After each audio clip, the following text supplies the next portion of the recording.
আসসালামু আলাইকুম। Hello everyone সবাইকে স্বাগত জানাচ্ছি। আমি মেহেদী হাসান অপু। মূলত আপনার স্ক্রিনে একটা বিষয় দেখতে পাচ্ছেন। We determined your face of content follow our community standards. এর মানেটা হলো অ্যা কি বা এরকম যদি কোনো নোটিফিকেশন আপনার মেসেজে বা আপনার যে নোটিফিকেশন প্যানেল রয়েছে সেখানে আসে, তাহলে আপনি কি করবেন বা এর মানে কি? সেটা নিয়ে একটু কথাবার্তা বলি। আপনি যখন এরকম একটি বার্তা পাবেন, তখন আপনাকে বুঝে নিতে হবে যে হ্যাঁ, আপনি Facebook এর যে কনটেন্ট পলিসি বা কমিউনিটি স্ট্যান্ডার্ড পলিসি অনুসরণ করে Facebook এ কনটেন্ট দিয়ে যাচ্ছেন। এটা একটি ভালো লক্ষণ। এর মানে হলো যে আপনার যে কনটেন্ট রয়েছে, সে কনটেন্টে যদি কেউ রিপোর্ট দিয়ে থাকে বা রিভিউতে চলেও যায় অ্যান্ড এটার মাধ্যমেই বোঝা যায় যে আপনার যে কনটেন্টটি রয়েছে সেটি আপনি Facebook এ কন্টিনিউয়াসলি রাখতে পারবেন এবং আপনি Facebook থেকে ইনকাম জেনারেট করতে পারবেন। আমরা প্রতিদিন কয়েক লক্ষাধিক পোস্ট করে থাকি এবং Facebook সে পোস্ট বা সে কনটেন্টগুলো প্রতিদিন রিভিউ করে থাকে। সেই রিভিউগুলো অনেক সময় অটোমেটিক হয়ে থাকে, আবার অনেক সময় সেই রিভিউগুলো কারো রিপোর্টের মাধ্যমে চলে যায়।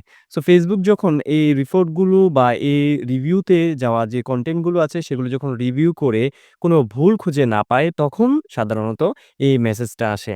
আরেকটু ডিটেইলস এবার জানা যাক। স্ট্যান্ডার্ড হলো Facebook এর একটি নিয়ম যেটার মাধ্যমে ব্যবহারকারীদের সুরক্ষা, নিরাপত্তা এবং সম্মান রক্ষার্থে তৈরি করা হয়েছে।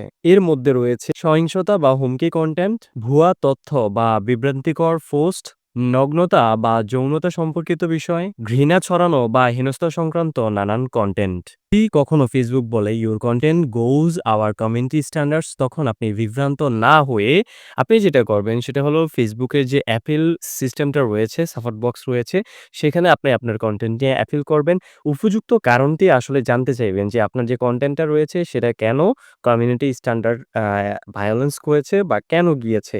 তো যখন আপনি এটা উপযুক্ত প্রমাণ পাবেন, তখন যেটা করবেন সেটা হলো আপনি ফেসবুকের কাছে একটা অ্যাপিল করে দিবেন। কনটেন্ট ক্রিয়েশন নিয়ে সত্যিকার অর্থে কাজ করেন এবং ভবিষ্যতে কনটেন্ট ক্রিয়েটর হতে চান, তারা সকলে যেটা করবেন নিয়মিত ফেসবুকের যে কমিউনিটি স্ট্যান্ডার্ড রয়েছে এবং ফেসবুকের যে কনটেন্ট মনিটাইজেশন পলিসি রয়েছে সেগুলো মেইনটেইন করে ইনফরমেটিভ এবং সত্যিকার তথ্য এবং ভুয়া তথ্য দেওয়া থেকে বিরত থাকা, এগুলো মেইনটেইন করে চলবেন। এই ছিল আসলে আমাদের যে ফেসবুকের থেকে যে নোটিফিকেশনটা এসেছে, সেই নোটিফিকেশন যদি আপনারা পেয়ে থাকেন, তাহলে এই ছিল বিষয়টা। আসলে বিভ্রান্ত হওয়ার কিছু নেই। আপনারা নিয়মকানুন মেনে চলবেন অবশ্যই। আজকের ভিডিওটি যদি আপনার ভালো লেগে থাকে তাহলে অবশ্যই চ্যানেলটা সাবস্ক্রাইব করে রাখবেন ভালো কিছুর জন্য। সবাই ভালো থাকবেন, সুস্থ থাকবেন। আল্লাহ হাফেজ।